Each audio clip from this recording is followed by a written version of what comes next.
자, 그럼 한번 계산 한번 해볼까요? 계산요? 네. 네. 예를 들어서 보통 뭐 한시 3년 정도 네. 수술 안 한 경우 한시 3년 정도 인정받는다고 치면 네네. 얘를 일반 이제 일용 소득 수준으로 해서 이제 약 300 정도 잡고 네, 월 수입 300. 예, 그리고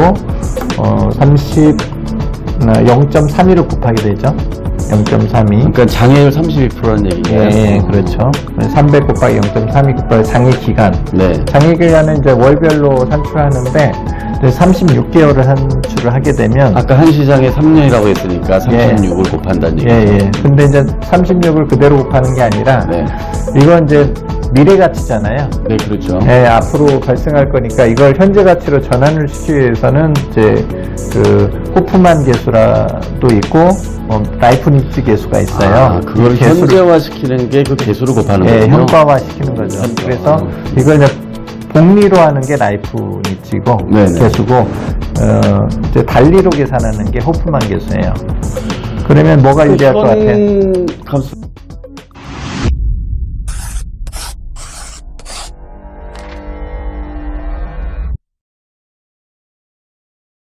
네, 안녕하십니까. K스포상TV 김 기자입니다. 오늘도 민경석 손해사정사 함께 모셨습니다. 안녕하십니까. 네, 안녕하세요. 네. 오늘은 교통사고 시에 척추 압박골절이 된 경우 우리가 어떻게 보상을 어느 정도 받을 수 있는지 좀 고려해 보겠습니다. 먼저 척추 압박골절, 이게 뭡니까? 네, 척추에는 이제 전에 이제 디스크에 대해 살펴봤잖아요. 네, 지난번에. 디스크는 이제 척추의 추체와 추체 사이에 네네. 그 유연한 이제 조직을 얘기하는 거고요. 그렇죠. 척추가 움직일 수 있게. 네. 근데 척추에 추체가 있죠. 추체. 그러니까 우리가 말하는 이 뼈 부분 말하는 그렇죠. 거죠. 뼈 부분이죠. 뼈 부분이 어떤 압박에 의해서 이렇게 찌그러지는 경우도 있어요. 그러니까 뼈가 마디가 있는데 그 네. 마디가 찌그러진다는 얘기죠. 예, 그렇죠. 아, 압박을 받아서. 예. 그러니까 그게 골절이네요. 그렇죠. 아, 예. 그렇군요. 어떤 경우에 압박골절이 교통사고에서는 나게 됩니까? 흔히 이제 보행자들에게 많이 나타나는 것 같아요. 아, 예를- 차대차가 아니라 이제 사람과 예, 차의 예, 이제 경우에. 뭐 횡단보도 건너는데 차가 치면서 이제 넘어지잖아요. 네, 넘어지면서 엉덩방아를 찌면서 아, 주로 이제 추락할 때 이게 척추가 압박에 의해서 이렇게 충격에서 찌그러지면서 나타나는 그런. 그리고 이제 후미추돌이 굉장히 이제 센 경우에는 아, 네. 디스크뿐만 아니라 이제 이 압박골절까지 발생하는 경우도 있죠. 네, 뒤에서 차가 심하게 받을 경우 그런 예. 경우 있으면 안 되는데 그 경우도 압박골절이 될 수도 있고 네. 아까 말씀하신 대로 심하게 엉덩방아를 찢거나 또는 좀 이렇게 좀 추락하거나 했을 때 그 뼈 부분 사이 뼈들이 압박골절이 네. 올 수 있다. 네. 또 저도 이제 저희 그 노모께서 네. 이제 뭐 재채기 하시다가도 네. 그러니까 이제 골다공증이 있으신 분들은 네.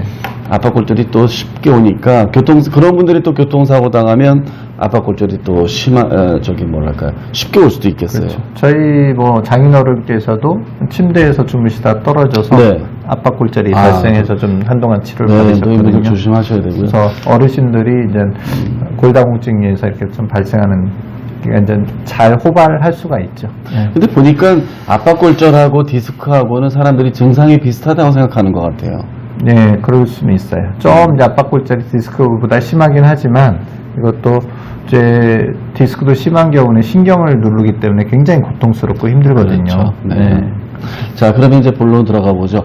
자, 그러면 척추 압박골절 보상을 어떻게 계산하게 되고 또 이렇게 받게 될 수 있습니까? 지난번에 저희가 이제 장애 평가 방법에 대해서 알아봤잖아요.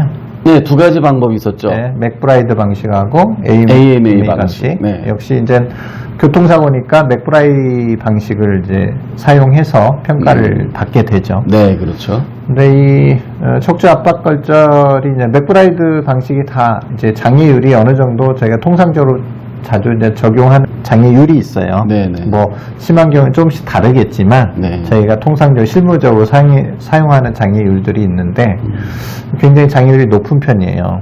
이 아, 압박골절이요? 예.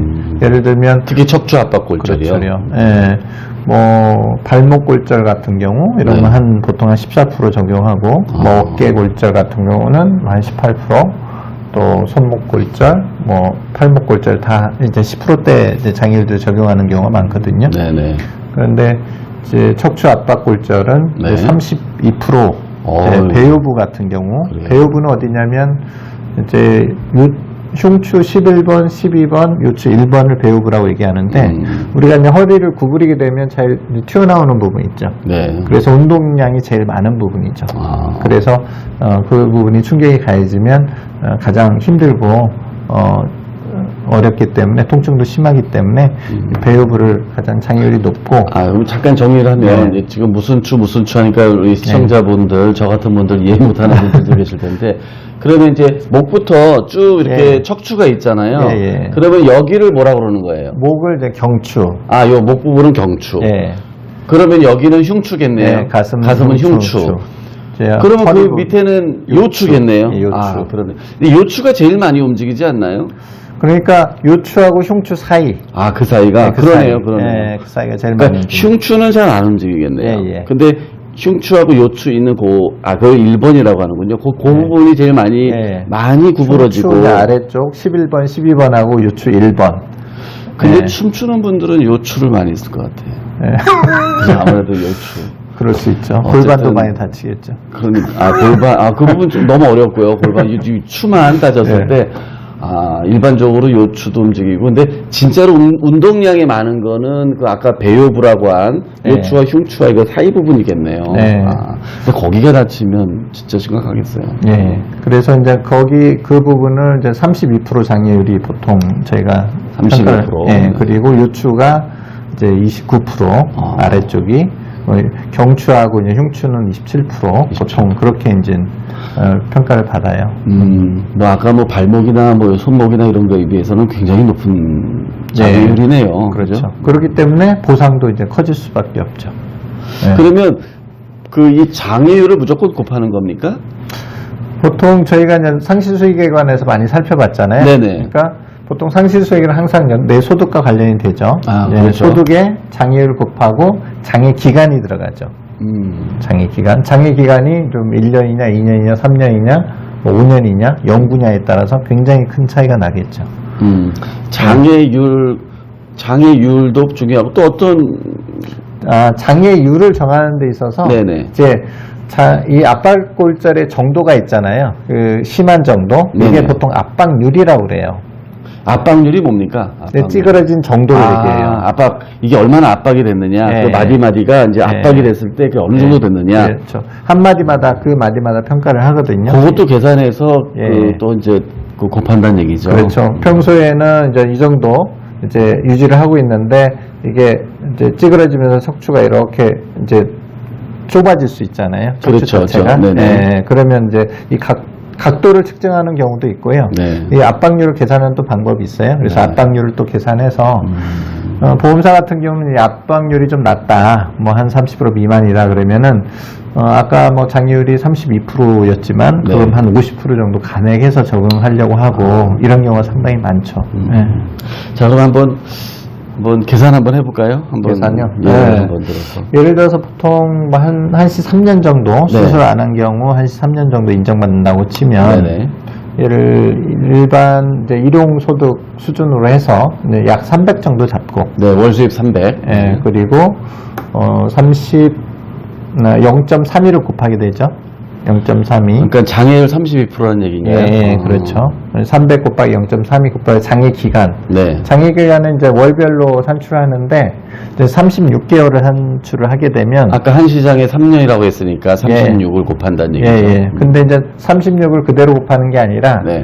이건 이제 미래 가치잖아요. 네, 그렇죠. 예, 앞으로 발생할 거니까 이걸 현재 가치로 전환을 시키기 위해서는 이제 그 호프만 계수라도 있고 라이프니츠 계수가 있어요. 그걸 이 계수를- 현재화 시키는 게 그 계수를 곱하는 예, 거군요. 현가화 시키는 거죠. 현가화. 그래서 이걸 이제 복리로 하는 게 라이프니츠고 네네. 계수고 이제 달리로 계산하는 게 호프만 계수예요. 그러면 뭐가 유리할 것 같아? 감수봐요. 이게 경제 시간이 되어버렸습니다만 이거를 현가로 하는데 복리로 하면은 엄청 작아질 거고 예. 그냥 단순하게 이제 월별로 했으면은 많이 앉아. 그럼 호프만 계속 훨씬 좋겠네요. 네, 유리하죠. 네. 거꾸로 이자를 받을 땐 다르지만. 네, 맞아요. 거꾸로는. 네. 그래서 저도 이제 이해가 대부분 좀 이제 빠릅니다. 보험사에서 정해진 약관에서는 라이프니츠 계수를 적용하고 이제 소송을 가게 되면 호프만 계수를 적용하게 되죠.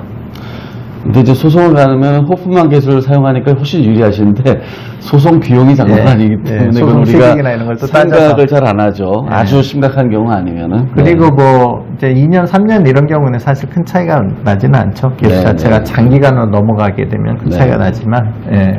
그래서 한 뭐 라이프니츠 계수로 33.3657 이런 식으로 나와요. 네, 네. 이제 36개월이. 그러면 그렇게 계산하게 되면 이제 무과실인 경우에는 한 3,200 정도. 이제 후유장애로 인한 상실 수익액이 산정이 되죠. 아, 그래요? 예. 그러니까 이거는 상실 수익액만 그렇죠. 3,200만 원이 나오네요. 예. 아, 역시 척추 압박 골절은 참 좀 심하게 그죠? 네. 장애다 이렇게 쳐주는 것 같습니다. 네. 그러면 이게 상실 수익액만 3,200이면 거기에 위자료라든지 뭐 기타 등등 있어야 되잖아요. 그렇죠. 네. 보통 이제 유자료는 약관상으로 따지게 되면 이게 상위급산 5급 정도 나오게 되거든요. 네네. 척추 압박 골절이 5급에 해당하는 이제 부상 유자료하고 뭐 후장 유자료를 비교하는 방식이 있어요. 그래서 네네. 오늘은 그냥 간단한 거니까 네. 이제 부상 유자료를 하게 되면 이제 5급에 해당하는 유자료가 75만 원 정도 돼요. 네. 75만 원에다가 또 간병비가 5급이면 15일치를 인정을 해주거든요. 네네. 간병비는 예를 들어서 하루 일당 한 14만 원 정도 이런 네. 잡고 15일 계산하면은 한 210만 원 정도 또 되고요. 네. 그리고 한 달 동안 입원을 하게 되면 이제 휴업 손해가 발생하잖아요. 네. 300 곱하기 약관상 85%면 0.85를 곱하게 되면 그게 한 255만 정도, 예, 그 정도 되네요. 그러면 휴업손해, 유자료, 간병비, 또 기타 손배금으로 이제 한 뭐 입원 퇴원 이후에도 통원치를 쭉 받을 거 아니에요? 네. 예를 들어서 한 50회 정도 받았다 그러면 8,000원 곱하기 또 50 이렇게 하면 거기서 한 40만 원 정도 이렇게 나오게 되죠. 그럼 전체적으로 합치게 되면 상실 수익액하고 같이 합치게 되면 한 3,780만 원 정도 나오네요. 아, 네. 예. 그러니까 상실 수익액이 굉장히 이 부분이 차지하는 부분이 대부분이죠. 그러네요. 한 3,200 정도 되니까. 예. 지금 아까 네. 핵심이 되는 내용이 장애율하고 또 압박률이 있어서 이 부분 굉장히 전문적인 부분 같아요. 그러니까 그 장애율만 무조건 곱하면은 계산이 나름대로 쉬울 수 있으나 또 압박률에 있기 때문에 또 다툼이 있고 또 거기에서 금액 차이가 이제 많이 날 수 있고 결국 이제 이렇게 우리가 방송을 하는 이유는 여러분들께서 이 부분을 알아야 자신이 충분히 보상을 잘 받으실 수 있고요. 또 이 부분을 직접 계산하시라는 얘기는 아니시고 이 부분을 알고 있어야 이제 전문가를 또 이용해서 이제 이렇게 하실 때 충분히 보상받으실 수 있는 그런 방식을 또 취하실 수 있다. 그래서 이 부분은 또 굉장히 전문적인 부분이라서 또 압박률도 있고 하니까 전문가들과 상의하시면 되게 좋으실 것 같습니다. 네. 네. 그리고 보통 이제 교통사고가 나면 이제 교통사고로만 내 보상을 받고 끝내는 경우들이 많이 있는데 네네. 본인이 이제 가입한 개인보험도 좀 살펴볼 필요가 있어요. 네네. 거기에 이제 일반 상해 후유장애나 또 이제 교통상해 후유장애 이런 것들을 가입한 경우들이 있거든요.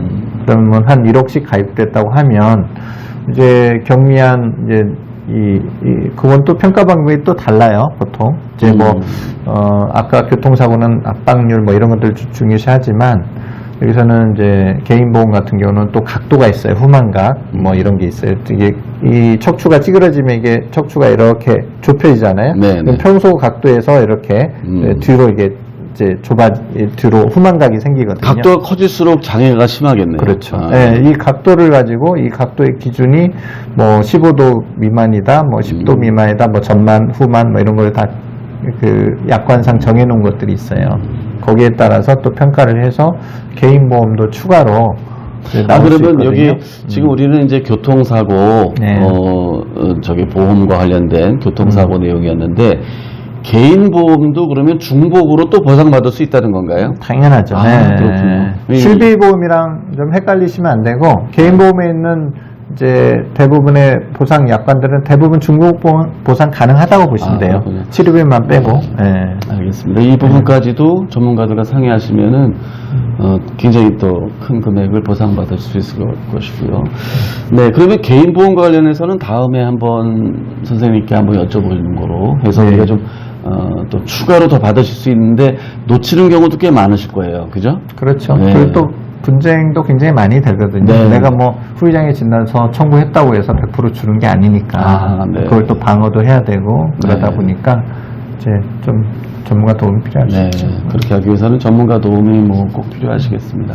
네, 오늘 여기까지 오늘은 척추 압박 골절 어떤 것이고 또 교통사고 시 우리가 어떻게 또 보상을 받을 수 있는지 계산까지 같이 지난번에 배운 두 가지 방식 포함해서 해봤습니다. 자, 오늘 이렇게 수고 많으셨습니다. 네. 네, 이렇게 시청해주신 여러분 정말 감사합니다. 지금까지 케이스보상TV 김 기자였습니다. 민경석 손해사정사였습니다. 네, 좋아요와 구독 꼭 부탁드리고요. 감사합니다. 감사합니다.